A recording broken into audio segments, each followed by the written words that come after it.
जब से 2023 की शुरुआत हुई है तब से मानो कि प्राकृतिक आपदाएं लगातार हम लोगों के ऊपर बरस रही है। 2023 की शुरुआत जब से हुई है ऐसा लग रहा है कि हमारी पृथ्वी, हमारा युग एक नए अंत की तरफ बढ़ रहा है। 2023 में शुरुआत में ही हमें एक बहुत ही दिल दहला देने वाली खबर मिली और वो खबर है जोशीमठ से जुड़ी हुई।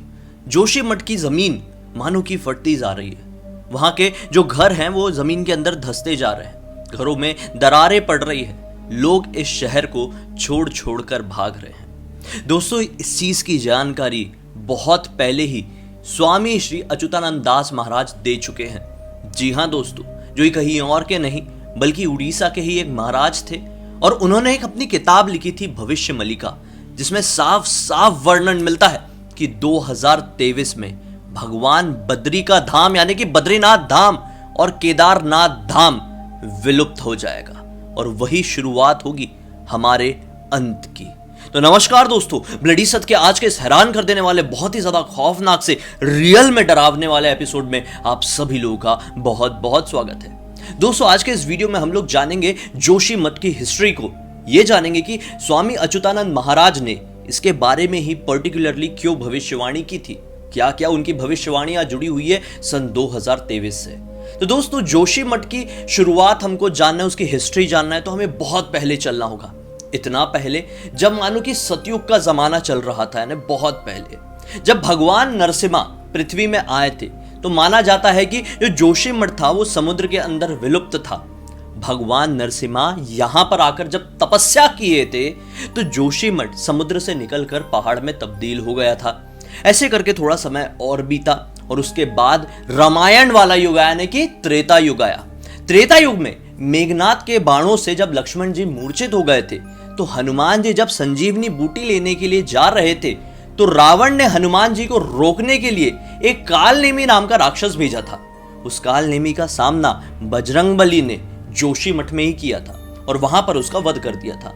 इसलिए माना जाता है कि जोशीमठ की एक पर्टिकुलर जगह की जमीन में आज भी एकदम खतरनाक तरह का लाल रंग का कीचड़ बहता है।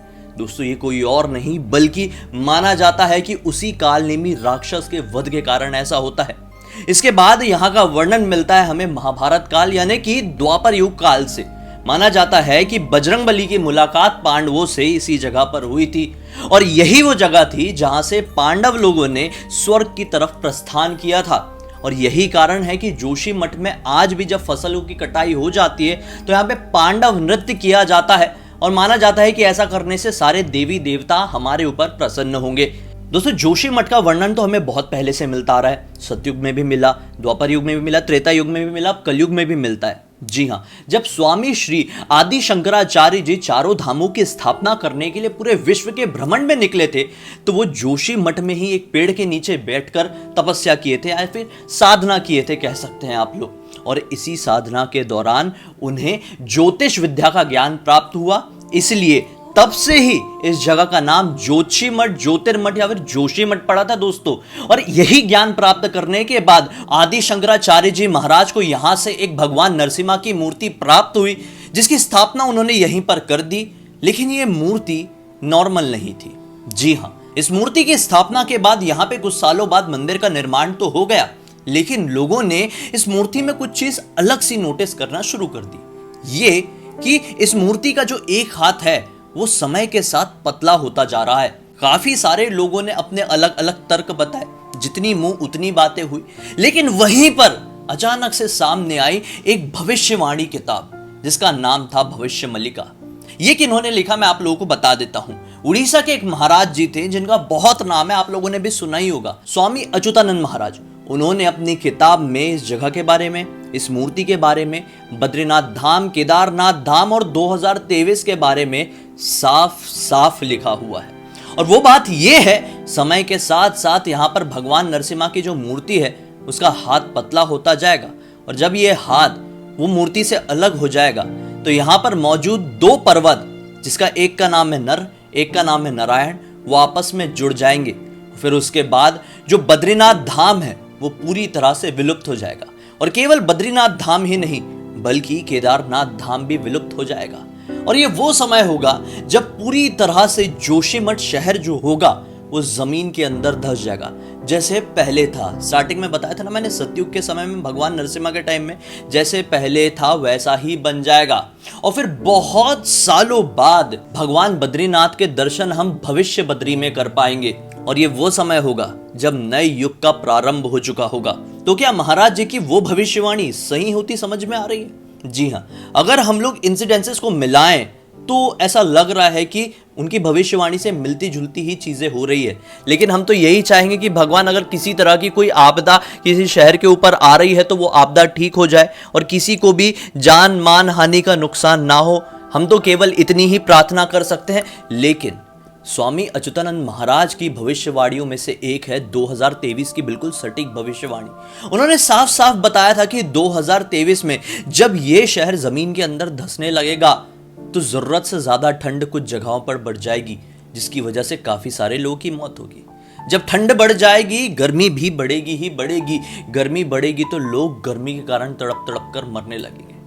ये वो साल होगा जब पृथ्वी में बहुत बड़े बड़े बदलाव आएंगे, जिसकी वजह से काफी सारी मात्रा में लगातार भूकंप अलग अलग जगहों पर आएंगे, जिसकी वजह से बहुत सारे लोगों की मृत्यु होने लगेगी। और इस वर्ष में इतने सारे लोगों की मृत्यु होगी जितनी पहले किसी भी वर्ष में नहीं हुई होगी। कुछ महामारियां भी फैलेगी और ये चीज तो साफ साफ साबित हो ही चुकी है। 2023 की शुरुआत में ही हम लोगों को एक नया वेरिएंट सुनने को मिल गया था, जिसकी वजह से बहुत सारे लोग घबरा गए थे। और घबराना वाजिब भी है भाई, कितनी सारी परेशानियों का सामना करना पड़ा था हमें अभी कुछ साल पहले। कुछ लोग स्वामी जी की इन भविष्यवाणियों को बिल्कुल गलत मानते हैं, कहते हैं कि उनकी भविष्यवाणियां सटीक साबित नहीं होती। लेकिन ये जो हो रहा है 2023 की शुरुआत से ही हमारी पूरी दुनिया में, केवल यहाँ पे नहीं पूरी दुनिया में, उसे साफ साफ समझ में आता है। ऐसे लोगों के मुंह में क्लियर ताला लग जाएगा कि स्वामी जी गलत नहीं है, भविष्य मल्लिका गलत नहीं है। उसमें लिखी हुई काफी सारी चीजें, लगभग सभी चीजें आज तक पूरी तरह से सटीक साबित हुई है। अब भगवान जगन्नाथ के मंदिर की ही बात कर लो, बद्रीनाथ धाम, केदारनाथ धाम, काशी मठ, किसी की भी बात कर लो, सभी सटीक होती समझ में आ रही है। लोगों की मान्यता और लोक कथाओं के हिसाब से काशी मठ में एक ऐसी आकृति भी है जो कि पत्थर के ऊपर उकेरी हुई है, जो कि साफ साफ समझ में नहीं आती है। समय के साथ साथ वो आकृति भी क्लियर होती जा रही है। माना जाता है कि जब ये आकृति पूरी तरीके से भगवान जैसे स्वरूप में आ जाएगी, मतलब ये आकृति में भगवान जैसे समझ में आने लगेंगे, वो समय होगा पूरी तरह से इस पृथ्वी के अंत का। तो इतनी जल्दी क्यों? क्योंकि हम लोगों ने तो भविष्य पुराण की बात कर ले, अलग अलग ग्रंथों की बात कर ली, यही जाने हैं कि कलयुग समझ लो 4,32,000 साल का, समझ लो क्या है ही। तो फिर अभी तो कलयुग को 5,000 साल भी ठीक से नहीं हुए, मतलब 5,000 साल ही हुए। तो इतनी सारी आपदाएं भगवान अभी से क्यों आ रही है समझ में नहीं आता। क्योंकि कई जगहों पर वर्णन मिलता है कि शुरू के 10,000 साल गोल्डन पीरियड होंगे। अगर गोल्डन पीरियड में ही, कलयुग के गोल्डन पीरियड में ही ये सारी चीज़ों का सामना हमारी दुनिया को करना पड़ रहा है, तो ज़रा सोचिए कि गोल्डन पीरियड ख़त्म होने के बाद किस तरह की प्राकृतिक आपदाएं, किस तरह की परेशानियों का सामना इस दुनिया में लोगों को करना होगा। शुक्र है हमारे किसी जन्म में अच्छे कर्म थे कि हम ये गोल्डन पीरियड में आए हैं, इस युग में हमने जन्म लिए।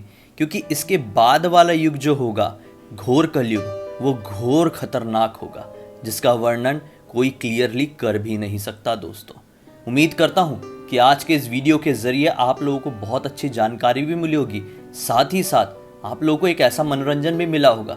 मनोरंजन कहना गलत होगा। खैर, अब तक इस वीडियो को देख लिए हैं तो लाइक जरूर कर देना, चैनल को सब्सक्राइब करके बेल आइकन दबा के ऑल के ऑप्शन में क्लिक करना, क्योंकि इसी तरह के हैरान कर देने वाले अनोखे वीडियो आप लोगों के सामने डेली लेके आते रहता हूँ। इस वीडियो को जरूर अपने दोस्तों और परिवार वालों के साथ शेयर करें ताकि उन लोग की भी इन्फॉर्मेशन बढ़े। इंस्टा की लिंक इस वीडियो के डिस्क्रिप्शन बॉक्स में मिल जाएगी दोस्तों, क्लिक करके डायरेक्टली वहां पर पहुंच जाना। और आपके मन में कोई भी टॉपिक, सुझाव या कहानी है तो लिख भेजना, हो सकता है मेरा अगला वीडियो आप लोगों के हिसाब से ही बन रहा हो। चलिए दोस्तों, कल फिर से मिलता हूं, तब तक के लिए बहुत बहुत धन्यवाद। आप लोगों का दिन शुभ हो। हर हर महादेव।